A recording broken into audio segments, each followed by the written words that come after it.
another Smut Tale Wednesday. I feel like it's been forever. Well, it has been forever. Been over 2 weeks. I was about to say, last week I got to read it for you. The week before that, I think we just lost track of time. And now here we are on a Wednesday, ready for another Smut Tale to see all the dirtiness that Nora has gotten into. Big old sausages. Yeah, but I haven't. Vaginas. The last 7 books that I've read haven't had smut in them. You need to pick it up. Come on, I know. Nora, you're slacking. I wasn't getting smut, and so now I picked up a reverse harem. So it's one girl dating 3 guys. So that will be the quote next week. There'll be lots of content for next week. So 3 girls, 1 guy? No. 1 girl. Oh. Reverse harem. 1 girl dates 3 guys. And the reason why they're dating is because they host a podcast and they needed a new segment for their podcast. So they're just going to fuck each other. So they are teaching her how to date by all 3 of them dating her and giving her advice. Interesting. But of course, they got to fall in love with each other. Wow. This is really spicy. I know. And one of the guys' name is Luke. No way. Yep. And it's not me? Nope. Wow. What about this week? What book are we working with this week, Miss Nora? We're taking it back to a Tessa Bailey book. Oh, throwback to Tessa Bailey. I know. She never disappoints. Never disappoints. She never could. No. So this book is My Killer Vacation by Tessa Bailey. And the premise is this girl saves up all her money from teaching to take her her brother on a week-long vacation to Cape Cod. And the day that they arrive, they find a dead body at the house. Could you imagine that? Just finding a dead body? I know. And I got really nervous because that was all in chapter 1. And I'm like, ooh, I don't deal with this kind of stuff. But that was the only part. So basically, they hire a bounty hunter to come in and try to figure out, who did this, because it's the owner of the house. Okay.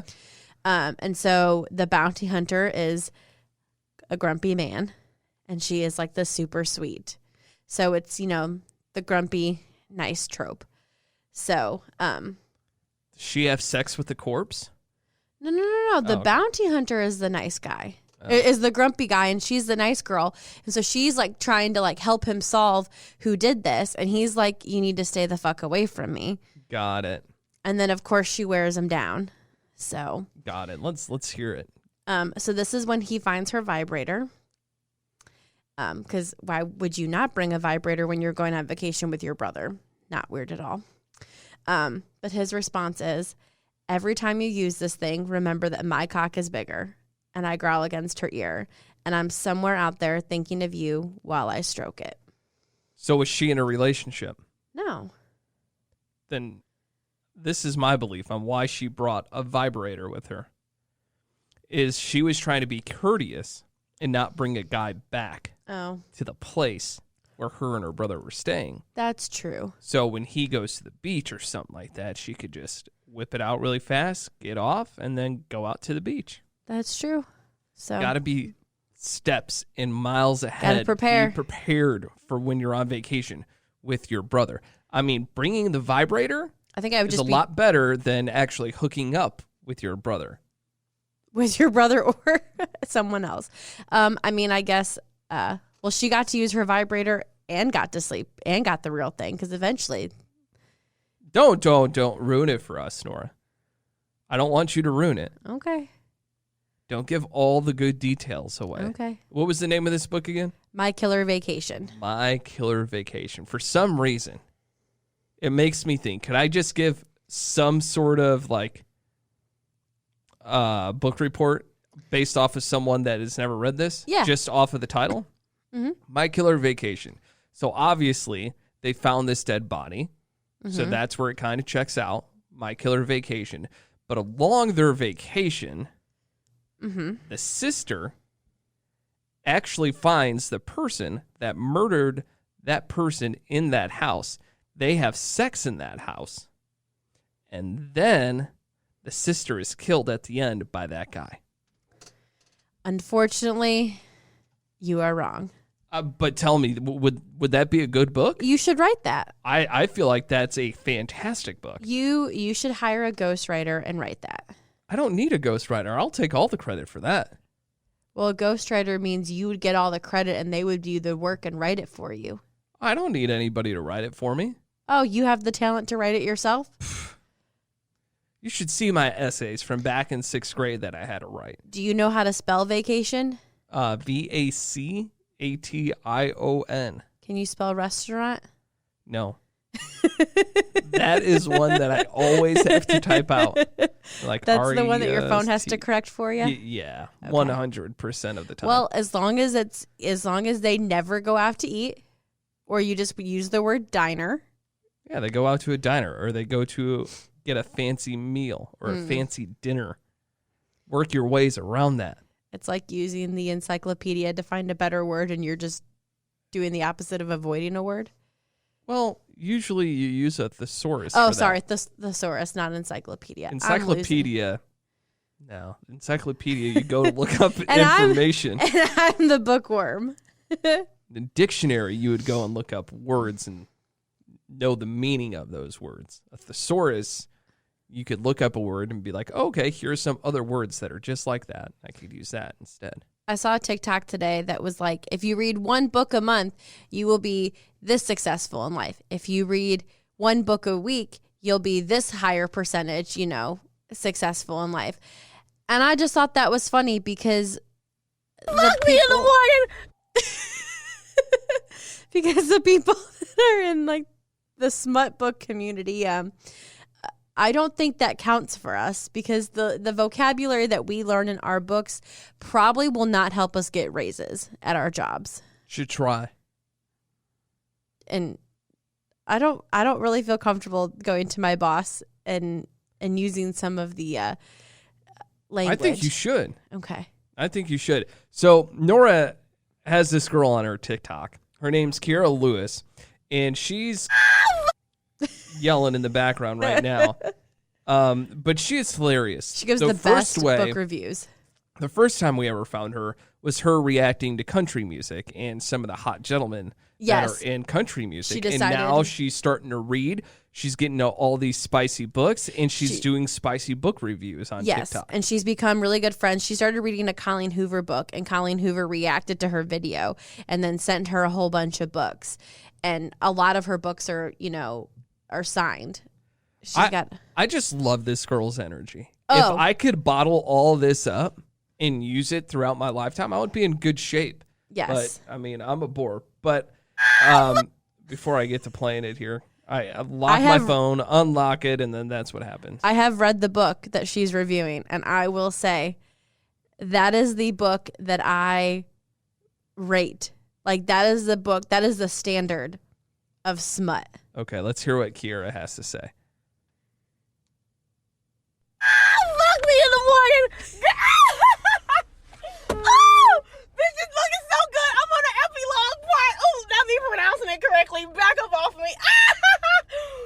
When I tell you this book didn't change the game for me, if he ain't double my age, I do not want him, baby. I need me a Daddy Pike in my life. The whole love story, this is probably, out of all the books I've read so far, this love story is the best. It had the plot. It had the spice. It had the kitty acting the fucking fool. Woo! Girl, I feel like, damn it. You know how people be at church catching the Holy Ghost? Bitch, I didn't call it the Penelope Ghost. Oh my God. She is so funny. I mean, was she spot on with what she said? 100%. Daddy Pike all the way. Who's Daddy Pike? That is the dad in that book. Oh. Daddy Pike. The babe, book that call me Daddy. the book that she's reviewing, I read in a day and a half. It was that good? Over 400 pages, read it in a day and a half. Essentially, her and her boyfriend get evicted from their apartment. They have to move in with his dad. He's not very close with his dad, but that's the only place they can really go. She catches her boyfriend cheating on her, and the boyfriend moves out. So now she's stuck living with her ex-boyfriend's dad, and she's attracted to him. He's attracted to her, and things happen.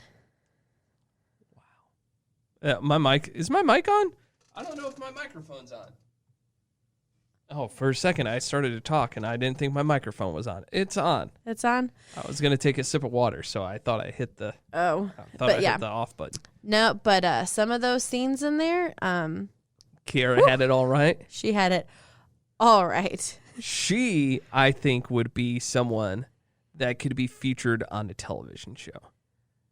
I think she's been interviewed by a couple different like talk shows and stuff. Really? I'm talking about a reality TV show. I Oh. think she could be a great cast member on a reality TV show. I want there to be like a reality TV show for like book reviewers. Oh, yeah, that would be hard-hitting. Don't be too sarcastic there. I mean, like if you had someone like her, Yes. like you need her doing QVC for books. She should start it on YouTube. I mean, essentially that's what she's doing Right, on TikTok because It's the new medium. That's how yeah, people and get. that's, there are so many people who have been like, okay, if you loved this book, you got to read this one. Or people are like, oh, I need to read this book because, So, yeah. And I love how, like, she'll do videos and she's like, my friends, they in the streets right now. I'm in the bathtub reading. That's the fancy lifestyle she's living now. God, I miss having a bathtub. Yeah, they're great. You know why I like bathtubs? This is a weird reason. When I take a shower, I like to sit down in the tub. Is that weird? No, I want a bathtub so I can have like a bubble bath and a glass of wine and just sit in there and read my book. Or maybe watch an episode of The Bachelorette, Yeah, which has been going on. I haven't heard you talk all that much about it the way that you normally talk about The Bachelorette or The Bachelor. Well, I think part of it's because you don't really care. No, I don't really care about any of these two girls. Well, you just don't really care about The Bachelor or Bachelorette anyway. Give me on the Bachelor in Paradise. I'll watch that. That's good. I know, and that's coming in September. But you don't really care about Bachelor or Bachelorette, so therefore I don't feel like boring you, and it's no point in having a conversation with you about it when you're not interested and you're not going to. Yeah, but even before you would tell me all these stories because I feel like it was a good story that was being told. And I thought this season of The Bachelorette was going to be very good because there's two girls. Yeah.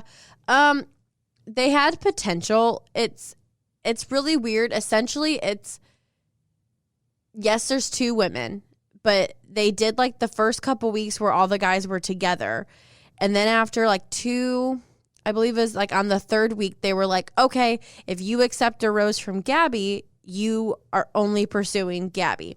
And if you accept a rose from Rachel, you're only pursuing her, which they missed out. And I get it why they did it because it puts the women back in control.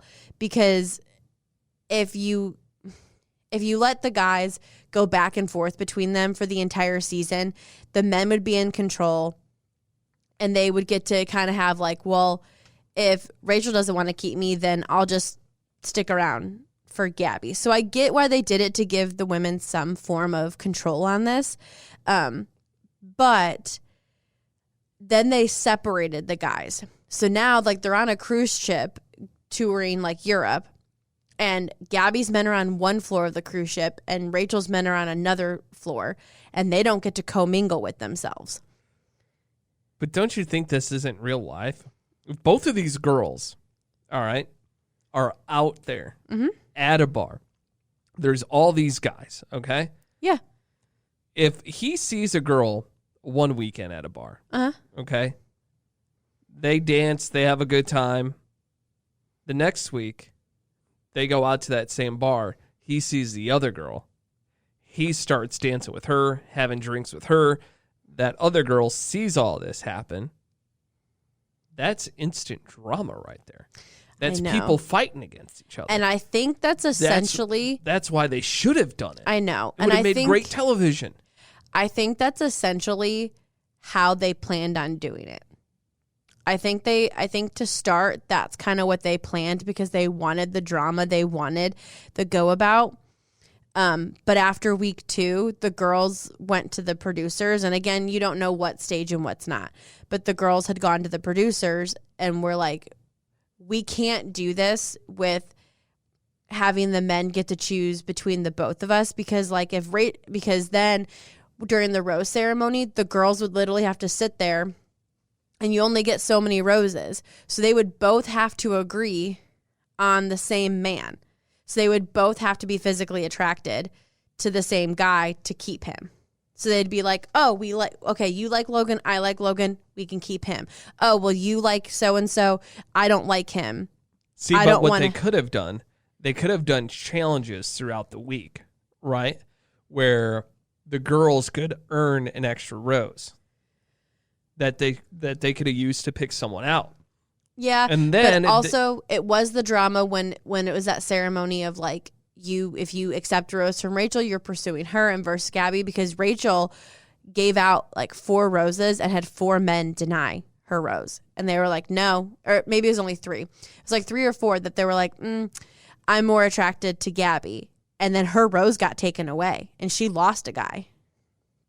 Yeah, but then don't you think that it would have been better if that guy would have stayed in and pursued that other girl? So then they went back to like they went back to like the lineup, and they had just had to hope. So Rachel called them, like Rachel called up Meatball, and Meatball was like, I'm more attracted. Meatball? Yeah, he's a meatball connoisseur. Oh, okay. He's like, I'm really sorry, I'm more attracted to Gabby. And he had to go back in the lineup of all the men waiting to get a rose and had to hope that Gabby called his name. And if she did, then he got to stay. If she didn't, then he went home. Interesting. Yes. But there was one guy who I thought was either going to be the winner.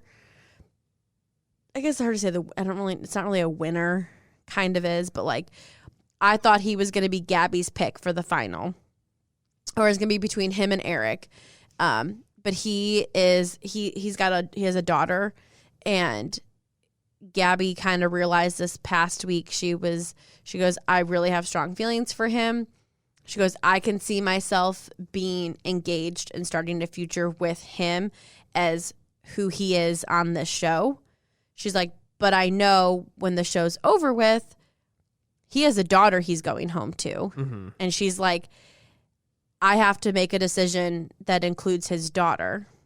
And she said that she in her life was not ready to be a stepmom or to be in that motherly role. And she had to make the decision and send him home, which I thought was a very an adult thing to do. Yes. Very well thought out. She sat there and she's like, she didn't keep him along in hopes that her feelings would change, or she didn't string him along and then having the drama of, well, I don't want to be a stepmom yet. So like we can still date outside of the show, but I don't want to be involved in her life for a time being, because that's not what he was wanting. And, she was like crying, ending things. And he's like, she goes, please don't hate me. And he goes, he's like, don't be mad at me. And he goes, I can't be mad at you for being honest and following what your brain and your heart are telling you. And he's like, and I appreciate you not putting me in the situation of having my daughter feel like someone doesn't want her. Yeah, I mean, she's very well going to know that now. Well, at least that girl wasn't brought into the picture. Yeah, right? She did it before hometowns, and I don't think his daughter's going to think that Gabby didn't want her. I think. Is he like a single dad? Yeah, I mean, he has joint custody, but I think she's only maybe 3 or 4. So she's really young. She's really young, but I think I think this is a better situation versus her meeting the daughter and then realizing, oh, I don't want to be a stepmom. Yeah. Wow. So I just feel like with the 2 bachelorettes that there could have been a lot better of storylines, and there could have been a lot more drama. I also don't think that the men this season are that interesting. That doesn't help the cause at all. No, and I think. Well, if you're a meatball connoisseur, I mean, come on. Well, also think about men 10 years ago. The big thing with a man was to be big and strong and burly and manly. Very, very testosterone forward. Alpha Dog. Yeah. So when it was The Bachelorette, you had all of these like athletes, bodybuilders. And I mean, these guys that were like, had anger issues because a man in touch with his feelings was not a thing. And I think now in today's society of therapy is talked about more, and a man building relationships with like, you know, with their families and talking about their feelings and talking about, you know, emotions. It's a completely different personality now. And you don't have as much anger issues in this house anymore. And also, these guys have learned, like, I think in the Bachelor world, you see like so many of them are friends and they hang out outside the show. And I think they now realize that. So like you go into the show not trying to make an enemy. You got to spend so many hours a day with these people. And so like some of the issues is these bachelorettes go on these group dates with these guys and the guys ignore her because they're having their bromance time because. See, that's where they're fucking up. I know. If you had the opportunity of a girl being right in front of you, you know she likes you. Yeah. Why wouldn't you cash in on that opportunity of her being interested, of her wanting to go and pursue things with you? You're totally missing out. Instead, you want to jerk some other dude off, which is fine if that's what you want to do. They're tossing the football around. Like, that's not... who's doing that? They are. That is so lame. They build those bromances. That is not more important than what you're on the show for. I know. To hang out with some bros that you're probably going to see a few times a year. Yeah. Well, they all moved to like LA or New York. So they all live around each other. Some of them are roommates. These like, dudes are lame. Greg and Andrew are roommates from They were on the same season. Yeah. They were from Katie's season. What lamos. And they're roommates. And they're also best friends with like two of the other guys that I don't know if they're roommates, but they all live by each other. See, here's the thing. I think in the grand scheme of things, the way that all would play out with dudes really don't care all that much. So I think at the end of the day, you could have friendships with someone else that was successful. And I think a lot of times that level of competition, you respect it, and then you're able to mutually like shake hands at the end of it and be like, hey, we're cool. You know, whatever happened. Like they're able to shake it off a lot better. But that takes away from the overall TV show, the experience. This is why I think The Bachelor isn't going to last much longer. No. I don't think it's because of Chris Harrison going away. No. I don't think it's because of any of that. I don't think people want to be the villain anymore. No. Because of how much money you can make outside of the Bachelor franchise now. Oh, of course. So even any reality TV show and how people are able to talk about at will now, go on podcasts, go on television shows, and be like, oh yeah, all that stuff that you see is fake. Yes, we know that. Television is about entertainment. You're going to be so much more entertaining if you get in a fight on a TV show.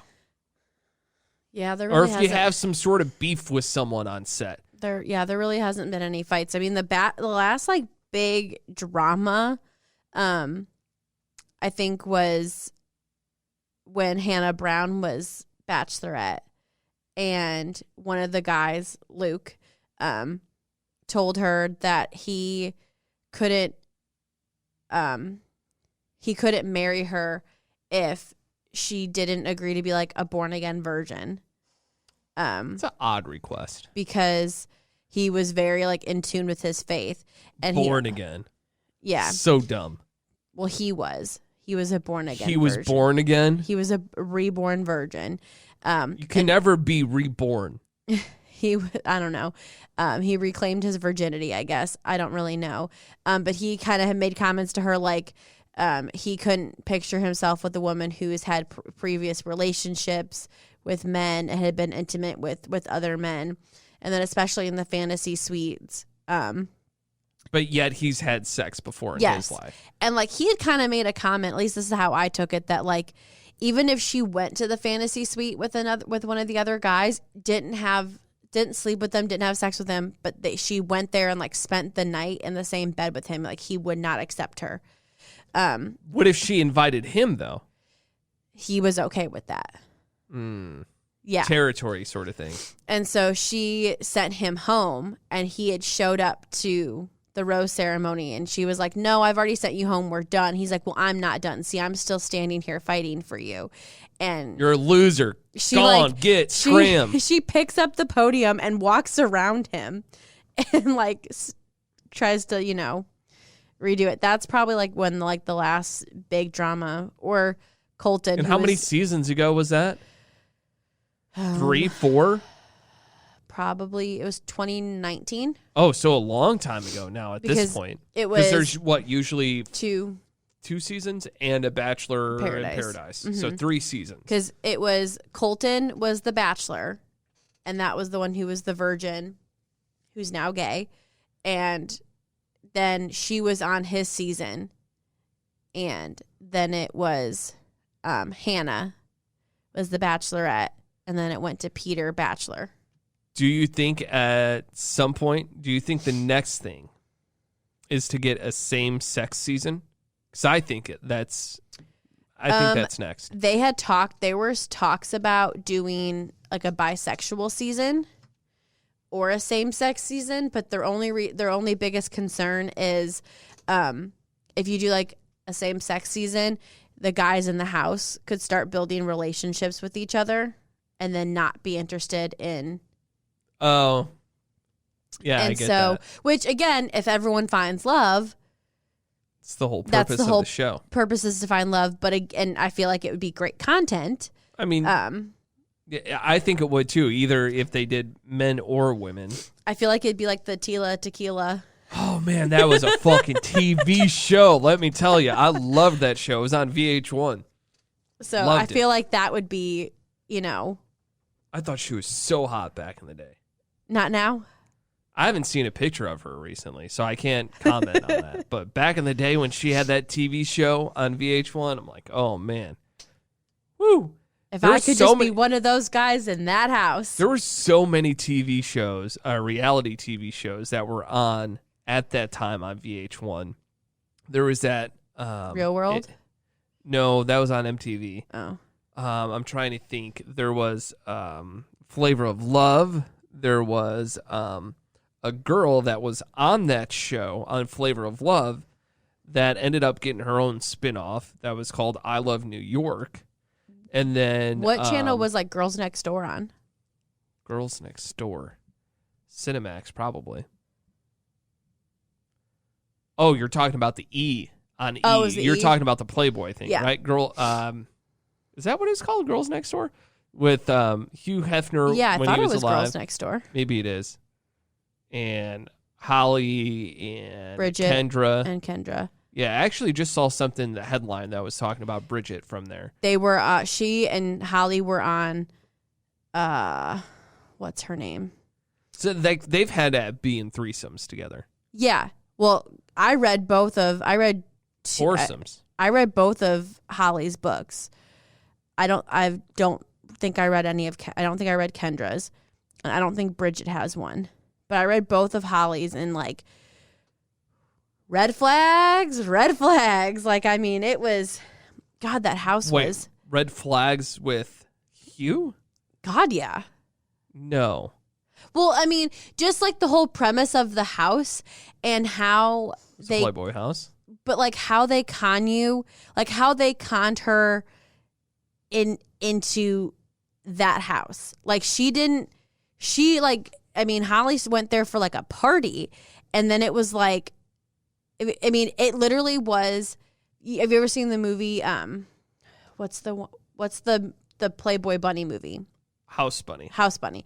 Very similar of like she was broke and needed a place to stay, And so then they were like, oh, well, you can just stay here for a little bit. And then it was like, well, now you have to start doing these things and you have to go to these appearances and earn your keep. And then it was like, okay, you've been to enough appearances. Now it's your turn to sleep with him. And the girls lined up and he picked how many and who he wanted and took his little blue pill.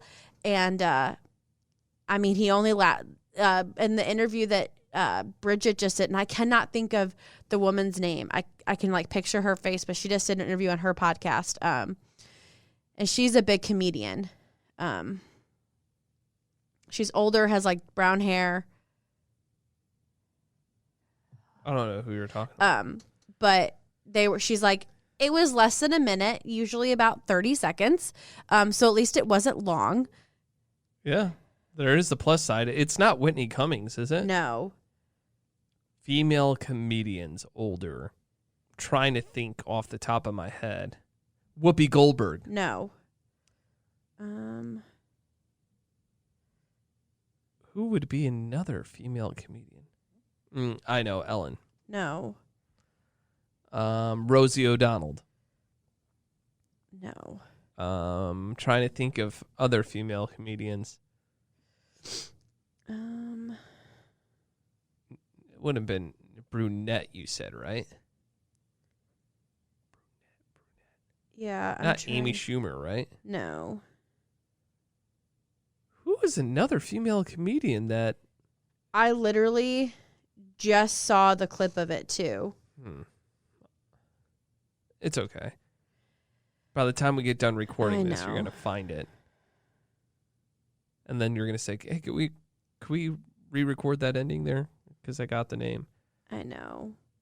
I'm like really mad because I can like think of the name. I can like picture this woman. Was she on any TV shows? Because that might help me out trying to figure this out. I don't know. There's someone listening. Heather McDonald. Heather McDonald. Who is that? Let me see a picture. I don't know who she is. Is that Norm Macdonald's wife? I don't know who she is. What TV shows she's been on. What type of... She is a comedian? I don't think I've ever seen her before. I'm pretty sure she's a comedian. I mean, it says she is. American comedian. Google says she is. But yeah, she has Heather Ann McDonald is an American stand-up comedian, actress, and author. Yes, and she has a podcast, and she interviewed Holly and Bridget. And Bridget was like, looked at Holly, and she's like, it was like less than a minute. And Holly goes, I mean, it's been a while. I've kind of blocked a lot of it out of my memory. Wow. But. Interesting. Yeah. She was the podcast host. She didn't sleep with you. No, she was the podcast host. That would have been funny if she slept with you and they could have exchanged even more stories there. All right. Well, I think that's going to do it for this episode. Read some more spice so we could get some more good details on a story. Got that in you, Nora? I mean, I'll take one for the team. All right. Thank you. That's why I love you. All right, Monday we'll be back with a new episode that you better be ready to listen to. Be a top 3, be whatever the weekend kind of brings us to talk about. So we'll get into all that on Monday here on The Luke Kelly Show.